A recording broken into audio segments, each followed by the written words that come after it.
I am happy? Yes, ayan. So, tandaan nyo pa. Salamat po, Ate Marian. Nagustuhan niyo ba yung awit? Yes! Opo. So, nakita natin na throughout the week, kayo din nakakaawit na. Tama? Oh, that's good. At maya-maya, malalaman nyo kung ano yung importansya ng awit sa ating mga programa at sa buhay natin. Pero sige, balik po tayo sa ating lecture. Ano po yung ating theme? Stairway to Happiness. So kanina, kamusta ang beauty tips? Naging mag-beauty ba kayo? Feel na feel. Ayan. Feel na feel niya. So sige, reviewin muna natin yung ating mga natutunan na kasi baka makalimutan nyo. Ano yung happiness workshop number 1? Smile. Yan, 4 sizes of smile. Nawala yung kinausap ko, si Jessimir. So, sige. So, 4 sizes of smile. Ready? Jessimir, ready ka na? Ito, hindi masuhulan eh. So, sige, go. 4 sizes of smile. Small smile. Ready, go. Tingin sa kanan, tingin sa kaliwa. Ano sunod? Medium smile. Tingin sa kanan, tingin sa kaliwa. Large smile. Tingin sa kanan, tingin sa kaliwa. At extra large smile. Tingin sa kanan, tingin sa kaliwa. Very good. And next, last stages, 1 to 10. Bakit gumaganyan kayo? Game number 1. Number 2.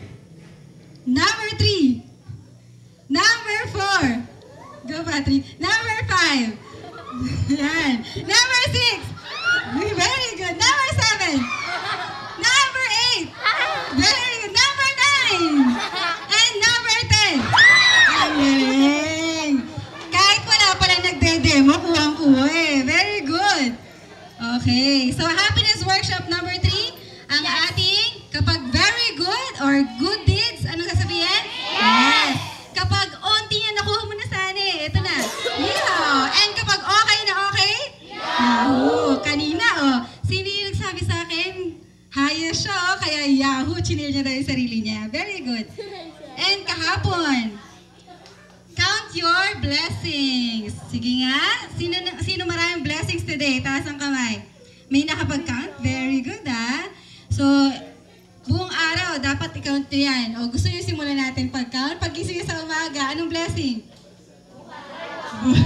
Laging number 1 yun.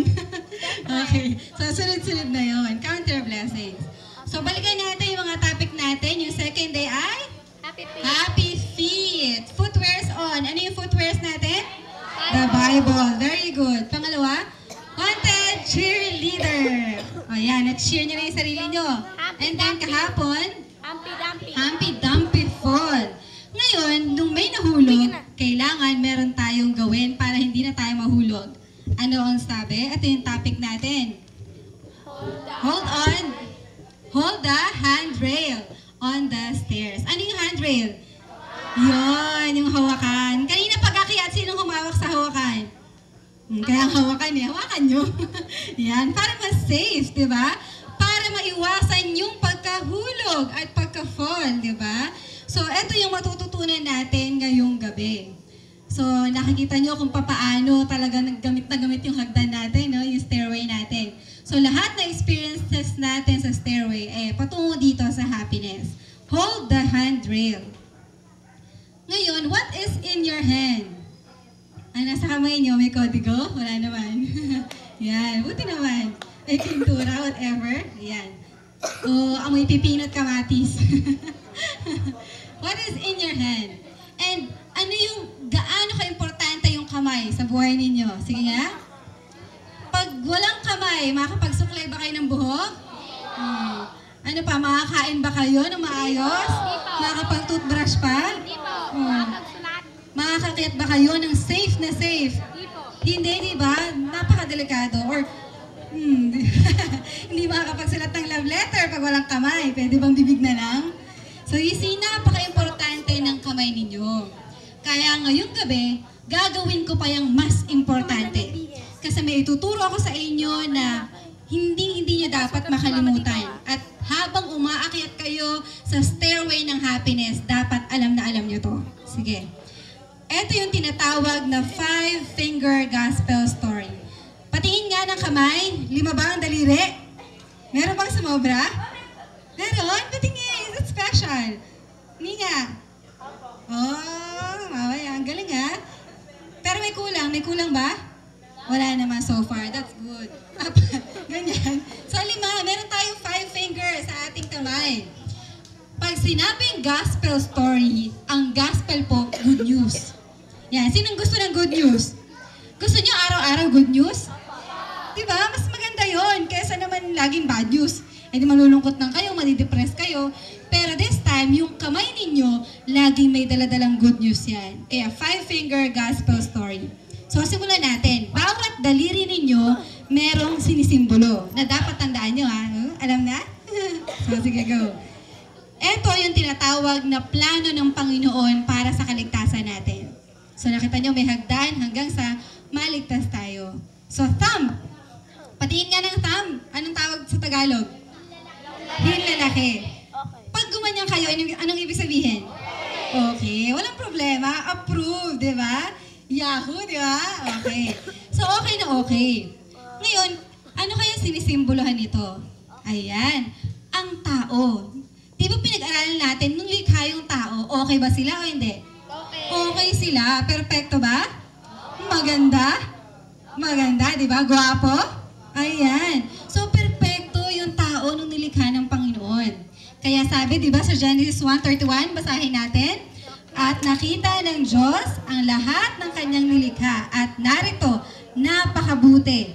At nagkahapon at nagkaumaga ang ika-6 na araw. So yan, nakita natin na lahat ng ginawa ng Panginoon, okay talaga.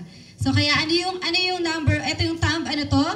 Tao. This is man. Tandaan nyo ha, this is man. Ano ulit? This is man. So ang thumb natin ay ang man o ang tao. Eh ano naman ito? Hintuturo. Kapag nagtuturo kayo, anong ibig sabihin nun? Tawa. Siya may kasalanan, ha? Parang sanay na sanay, ha? O ganyan. So, pag nagtuturo kayo, ibig sabihin, sinisisi mo isang tao. Oh, hindi ako, ha? Hindi ako, kayo lang. Ganyan, ganyan.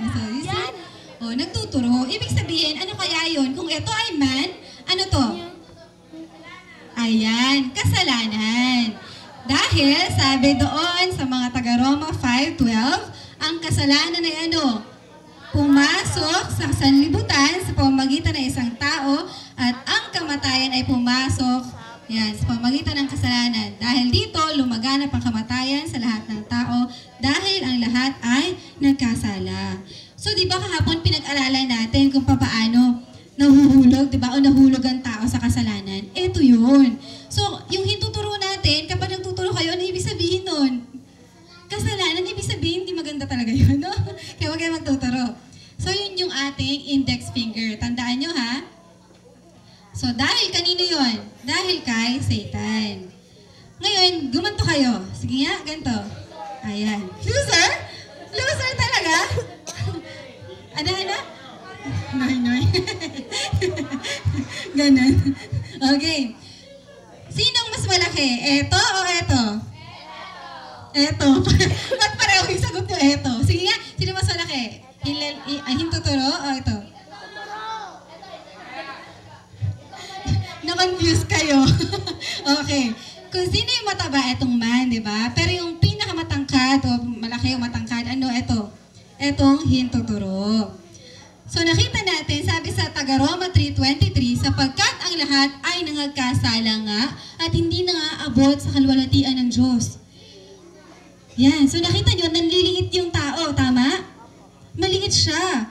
Mas malaki na yung kasalanan sa kanya. Ibig sabihin, kayang talunin ng kasalanan ang tao. Tama ba? Pwede. Pwede tayong talunin ng kasalanan. Kaya nga tayo nahuhulog, di ba?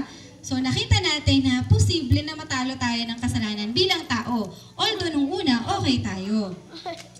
Ngayon, ano na tong middle finger? Sige nga, may makakahula. Middle finger.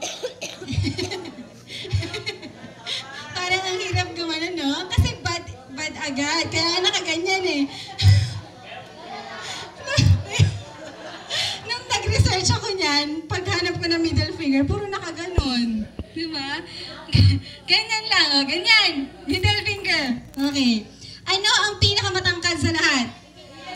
Middle finger. Although ginagamit siya sa bad, this time, it's the best. Yan. It's the best, yung middle finger natin. Si Satan kasi, dinadaya tayo. Gusto yung middle finger, pangit. Pero yung middle finger natin this time is very good. Kasi sino yon? Ayan. Si God the Father, ang ating Diyos Ama. So, siya yung pinakamataas sa lahat. Mas mataas ba siya sa kasalanan? Mas mataas siya sa kasalanan, di ba? Mas mataas siya sa tao? Oo. So, sa tingin nyo, kapag yung tao at ang God the Father magkasama, kaya nilang talunin yung kasalanan? Kaya, di ba? Kasi mas mataas ang Panginoon. Ito po ang sabi sa Isaiah 44:6. Ganito ang sabi ng Panginoon ng Hari ng Israel at ng kaniyang manunubos na Panginoon ng mga hukbog. Tingnan nyo kung gaano kagaling ang Panginoon. Ako ang una at ako ang huli at liban sa akin ay walang Diyos. So, sino lang ang Diyos? Ayan, ang God the Father, ang Diyos Ama, nasa langit. So, yan yung middle finger. At alam nyo ba, ang ating Diyos Ama, siya din ay mapagmahal at siya din ay nanghuhusga ng, di ba nagkasala tayo? So, judge din siya. So, sa anumang paraan ay hindi niya aariing walang sala ang salarin. So, since nagkasala tayo, ano yung kaparusahan ng kasalanan natin? Sige nga, basa. Ayan, sapagkat kamatayan ang kabayaran ng kasalanan. So, although mahal tayo ng Panginoon, siya din po ay merong kautusan na binigay at kapag nagkamali ka o sumuway ka sa kautusan, siya din po yung nagbibigay ng judgment. O, di ba? Yung sa judge. So, nakita natin, nakamatayan dapat yung kabayaran ng kasalanan natin. Sino ba sa inyo hindi nagkakamali o hindi nagkakasala? Meron? Di ba? Lahat tayo nagkakasala sa mga maliliit mang bagay o malaki. Lahat tayo. At ano dapat yung mangyayari sa atin pag nagkasala tayo? Dapat mamatay tayo, di ba? Pero, ano nangyari? Eto. Kaya kailangan po natin ng tagapagligtas. Sino po yon? Eto. Ano po ito? Ring finger. Pag sinabing ring finger, ano naaalala nyo? Kasalan, di ba? It's more on relationship, pagmamahalan, commitment, di ba? Ngayon, sino yung nagsasabi o sino yung ginamit ng Diyos Ama para pabuo yung relasyon ulit ng tao at ng God the Father? Sino kaya? Eto. Sino yon? Yung sanggol na yon? Si Jesus Christ. Sino yung anak ng God the Father? Si Jesus, di ba? So, siya yung nasa tabi ng God the Father. So, nakita nyo. And ibig sabihin, si Jesus Christ din, yung magbabalik ng mabuting relasyon natin sa Panginoon. So, okay ba yun? Naintindihan nyo? So, para siyang bridge. Kumbaga, eto yung God the Father, di ba? Nasa gitna. O, sindon nyo. Tapos, nandito yung man. Para mawala itong kasalanan, ayan, magbe-bridge si Jesus Christ para bumalik yung relationship natin sa Kanya. Ano po yung sabi sa John 3:16? Basahin natin. Sapagkat kaya na lamang ang pag-ibig ng Diyos sa sangkatauhan, kaya't ibinigay niya ang kanyang kaisa-isang anak upang ang sinumang sumampalataya sa Kanya ay hindi mapahamak, kundi magkaroon ng buhay na walang hanggan. Kung kayo ay magkakaroon ng 10 anak, madali bang ibigay yung isa ninyong anak? Hindi pa rin? 10 na yun Eh kung 5, kaya nyo ba ibigay yung isa sa mga anak nyo kung 5 yung anak? Hindi pa rin. Eh paano kung isa lang talaga yung anak nyo? Kaya nyo ba ipamigay? Hindi talaga, di ba? Pero dahil mahal na mahal tayo ng God the Father o ng Diyos Ama, ultimo si Jesus Christ, ang nagkaisa-isa niyang anak, eh ibinigay niya para sa atin. Anong ginawa ni Jesus Christ? Eto. Una, ito po yung panukala ng kaligtasan para sa atin. Ang lahat po ng dahilan kaya tayo naligtas dahil po kay Jesus Christ. Ano yung ginawa niya? Una, ayan, magkakatawang tao siya, ayan, ang makapangyarihang Diyos upang makapiling ng kanyang mga anak na nagkasala. Si Jesus Christ galing langit, o alam naman natin anak ng Diyos, naging baby Jesus, di ba? Tandaan nyo? So nagkatawang tao siya. At pagkatapos nabuhay siya kasama ng tao. Bakit kaya? Bakit kaya sa tingin nyo? Para maranasan din niya ang nararanasan ninyo. Ibig sabihin, naranasan ng Jesus Christ na malungkot. Naranasan din niya na umiyak. Naranasan din niya na makita ang kamatayan ng tao na kapaligid sa kanya. So halos lahat ng naranasan natin sa lupa, nadanas din ng Panginoong Jesus. Yung pinag-aralan natin na temptation, sa pagkain, sa maraming bagay, sa kapangyarihan, naranasan din ni Jesus Christ. At ano nangyari? Nagtagumpay ba siya? Nagtagumpay si Jesus. Ito yung pangalawa. Bibigyan niya ang tao ng halimbawa ng kabuhayang banal at nagtatagumpay laban sa kasalanan. Yun yung maganda doon.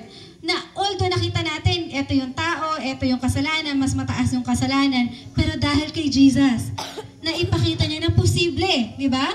Posible sa tulong nino? Ng Diyos Ama, sa tulong ng Diyos Ama at tayong tao, posible na mapaglabanan natin ang kasalanan at magtagumpay tayo. Yan, kayo'y binigyan ng halimbawa upang kayo'y sisunod sa mga hakbang niya. So, sino yung pinakadakilang halimbawa natin? Si Jesus Christ. Kaya pag pinag-aralan niyo yung Biblia, makikita niyo kung paano nabuhay si Jesus at kung paano tayo dapat ding mabuhay na kagaya niya. Pangatlo, sorry for yung nakalagay. Pangatlo, aakuin niya ang parusang kamatayan na para sa tao upang ang tao ay makalaya. Ito yun. So nagkasala tayo, tama? O meron tayong mga pagkakamali, dapat tayong mamatay, pero inako ni Jesus Christ. Paano niya inako? Siya'y, ano nangyari? Siya'y nasugatan, yan. Dahil sa ating mga pagsalangsang o pagkakamali, siya'y nabugbog dahil sa ating mga kasamaan.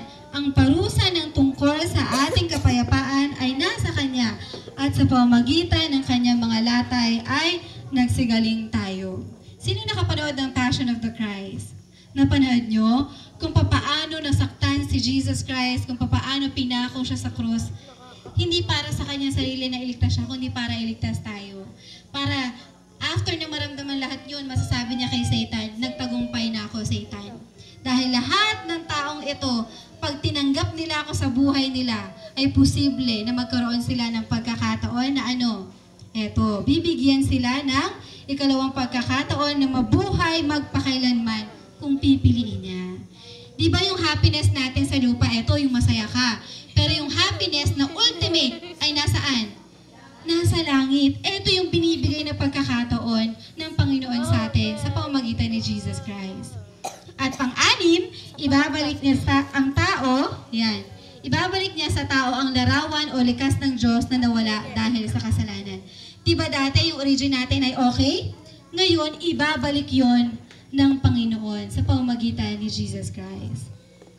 Kaya nga, aking bibigyan sila ng isang puso at aking lalagyan ng isang bagong diwa ang loob nila, at aking aalisin ang batong puso sa kanilang laman, at aking bibigyan sila ng pusong laman. So yung matitigas na puso natin, o yung mga masama natin ng isip, mababago yun ng Panginoon. Upang sila ay magsilakad sa aking mga palatuntunan at ganapin ang aking mga kahatulan at isagawa. At sila'y magiging aking bayan at ako'y magiging Diyos nila. So nakita natin sa pamamagitan ni Jesus Christ, posible na masunod natin yung kautosan ng Panginoon. At sabi dito, yung huling-huli, ibabalik ang paraiso sa lupa. Kapayapaan at kaligayahan ay muling maghahari. So hindi na mangyayari ulit yung magkakasala yung tao, yung tayo malulungkot, puro kaligayahan at kapayapaan pagdating ng langit na ibibigay sa atin ng Panginoon. Ayan. Sinong gustong pumunta dyan balang araw? Ayan. So, habang tayo narito sa lupa, paghahandaan natin yan. Ngayon, punta na tayo sa ating little finger. Ito. Sige nga. Ano to sa Tagalog? Hinliliit. Ano pa ibang term? Yun na yun? O, yan. Yung hinliliit natin. Ito ay tinatawag na dalawang bagay. Grace and faith. Parang pangalan lang, no? Si Grace at si Faith. This time, malalaman natin kung ano ang kahalagahan ng grace and faith. So, bago yan, reviewin natin. Ano ito? Man, o ang tao. Ito? Sino? Kasalanan. This is God, the God the Father. And then, si Jesus. At ito, faith and grace. Anong sabi sa Efeso 2:8? Sapagkat dahil sa kagandahang loob ng Diyos, kayo ay naligtas sa pamamagitan ng pananampalataya. At At ang kaligtasang ito ay kaloob ng Diyos at hindi sa pamagitan ng inyong sarili. Pag sinabing kaloob o gift, libre ba ito o may bayad? Libre, di ba? Ngayon, etong kaligtasan, yung lahat ng binanggit ko po kanina na napakabuti na binigay sa atin ni Jesus Christ, ano po ito? Libre o may bayad? Libre para sa inyo kung pipiliin po natin. Kung tayo magdidesisyon na tanggapin to. Matatanggap lang po natin yun sa pamamagitan ng grace at ng faith. So, isa-isahin natin, ano yung grace? Yan. So, nakita niyo yung illustration? Ang grace ay pagtanggap ng isang bagay na hindi tayo karapat-dapat tumanggap. Example, ayan. Pagpunta niya sa isang restaurant, sabi ng waiter, pwede kayo umorder ng kahit anong gusto nyo. At bayad na yung kahit anong orderin nyo. Meron bang restaurant na ganon? Wala po. Dun lang yun. Dun sa Grace Restaurant. Sa restaurant na kung saan libre ang lahat ng bagay, although hindi tayo karapat-dapat na tumanggap ng libre. So, for example din, sabi ng teacher, bibigyan ko kayo ng isang buwan para tapusin niyo yung project na to. After na isang buwan, hindi niyo pa rin tapos. Dahil sa kagandahang loob ng teacher nyo, dinagdagan pa ng isang buwan. Mahaba ba isang buwan? Mahaba na yun, di ba? Para tapusin yung project. Pero dahil sa grace niya, dinagdagan pa ng isang buwan. Kahit hindi ka karapat-dapat tumanggap, tinatanggap mo yung ganong pribilehiyo. So, yun yung ibig sabihin ng grace. Kahit hindi tayo karapat-dapat na maligtas o makarating sa langit, pwede pa rin. Dahil sa Panginoong Jesus. Ngayon, ano naman yung faith? Yan, ano yung story or illustration? Nasa isang Grace Coffee Shop. Yan. Free coffee. Sabi ng isang mama, that's sure, mukhang masarap yan. How can I get some of that? Paano ako makakakuha niyan? Sabi niya, you have to turn your cup up. Ano yung cup niya? Faith. Faith yung cup niya. At ano yung naglalagay ng coffee dun sa faith? Yung grace. So, ibig sabihin, yung faith natin, ito yung isang bagay na kung saan mapagtitiwalaan natin yung lahat ng shinare ko sa inyo. Yung sasabihin yung totoo lahat ng na-share ko sa inyo. Dahil meron kayong faith o meron kayong pananampalataya. Kasi sabi po sa Hebreo 11:1, ang pananampalataya ay pagtitiwala na mangyayari ang ating mga inaasahan. Ano yung inaasahan ba natin? Yung langit, diba? Yung kaligtasan. So, ibig sabihin, pag may faith ka o pananampalataya, nagtitiwala ka na mangyayari yun. Ano pa? At katiyakan tungkol sa mga bagay na hindi nakikita. Nakikita niyo ba ang Panginoon? Hindi, di ba? Pero alam niyo ba na may Panginoon? Ibig sabihin, meron kayong faith. Okay? So, nakuha niyo? Meron kayong pananampalataya. So, kamusta yung ating 5 finger? Natatandaan niyo ba? Isa-isahin natin. Ano to? Man. And then, sin. And then, God the Father. And then, Jesus Christ. At faith, grace, and faith. So, itong kamay natin, ito yung gagamitin natin sa paghawak saan? Dun sa handrail o sa hawakan. Habang umaakyat po tayo, padaanin natin. Habang umaakyat tayo sa hagdanan, wag na wag po natin bibitawan. O wag na wag natin hindi pa halagahan yung ating kamay dahil napaka-importante nito. For example, umakyat kayo sa hagdan na hindi nyo gagamitin yung kamay nyo. Anong pakiramdam? Nakakatakot. Parang hindi safe. Hindi kayo ligtas. Pero once na humawak kayo, ginamit yung kamay nyo, tumawak kayo sa hawakan, anong pakiramdam? Masaya sa pakiramdam. Kasi alam nyo na magiging safe o magiging ligtas yung pag-akyat ninyo. Ganun din. Sa pag-akyat ninyo o sa pagkuha natin ng happiness, paghahanda natin, papunta sa langit, panghawakan natin yung kaligtasan na binibigay ng Panginoon. Panghawakan natin yung good news o yung 5-finger gospel story. Kaya nga, ngayong gabi, ayan, tatandaan ninyo na when you look at your hands, remember, God loves you. Pwede ba yun? And God wants to save you and He wants you to be happy. So, pag tinignan niyo kamay niyo, anong ibig sabihin? God loves you. Mahal kayo ng Panginoon. He wants to save you and He wants you to be happy. So, ngayong gabi, ang ating happiness workshop ay ano? Pakibasa? Sing a joyful song. Even po sa pag-akyat po ninyo, marami kayong mapagdadaanan, merong ups and downs, pwedeng mahulog, pero this time, ano po ang magagawa ng awit? Ang pag-awit po, ito ay makakapagpaalala sa inyo na there is good news, na merong mabuting bagay sa buhay ninyo. Walang iba kundi yung pagkakakilala nyo kay Jesus Christ. Kaya yung kanina, yung pag-awit natin ng A Merry Heart, ano pa yon? J-O-Y. Diba? Masaya ba kayo habang umaawit nun?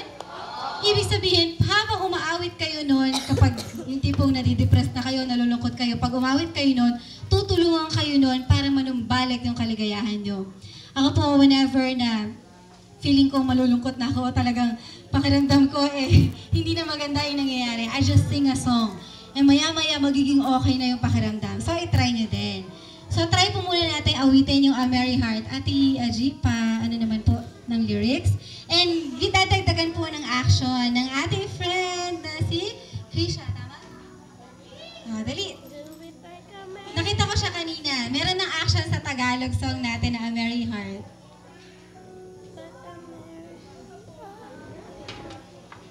Sasamahan kita, sasabayan kita.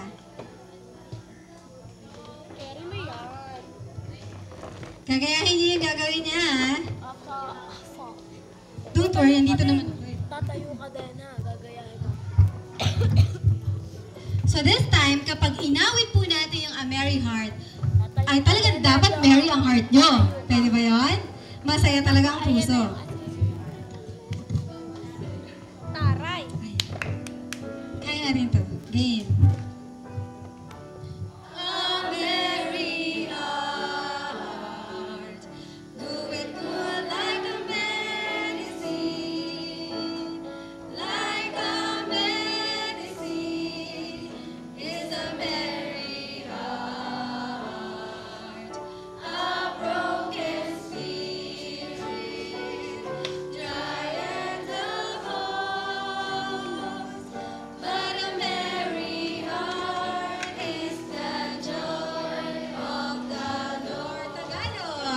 Ready, go.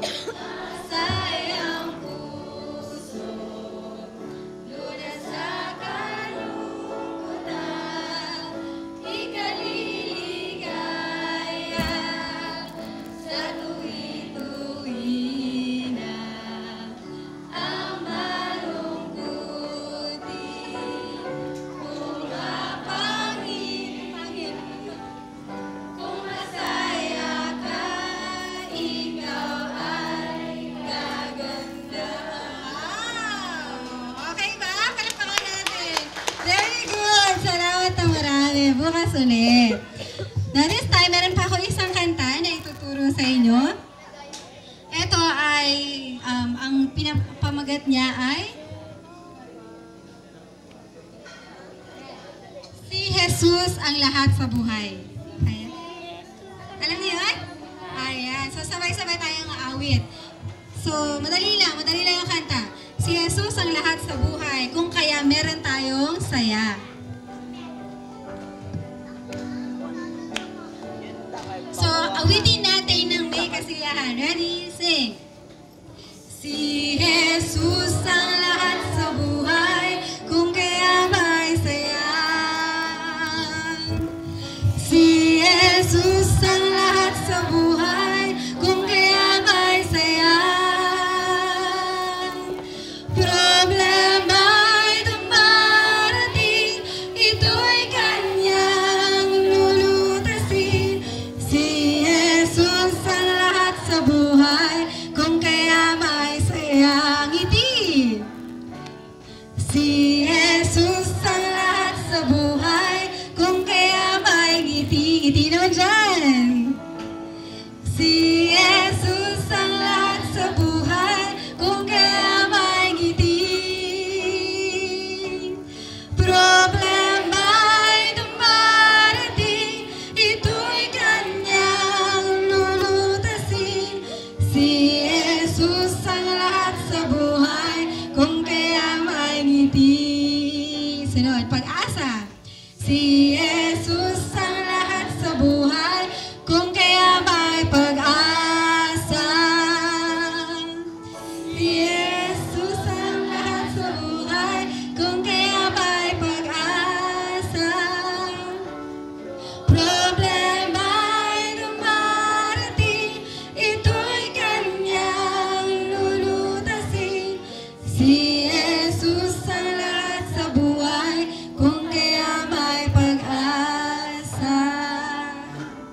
Masaya bang umawit?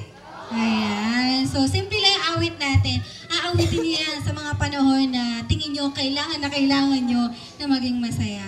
So, tayo po ay bago natin pagsalusaluhan yung ating snack, tayo po lahat ay tumayo at ipapanalangin ko po kayo. Sige po, tayo manalangin.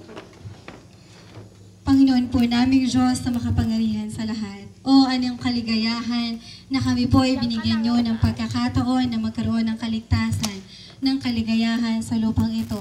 Nagamitin po ang mga awit na ito para po magbigay kaligayahan din naman sa amin at magpawi ng aming mga kalungkutan at magpaalala sa amin kung papaano napakabuti niya pong Diyos. Kaya po ingatan din kami patuloy hanggang sa aming paghiwa-hiwalay at kami po ay patuloy na maging masaya sa aming pagsasama-sama dito sa matamis na pangalan ni Jesus. Amen.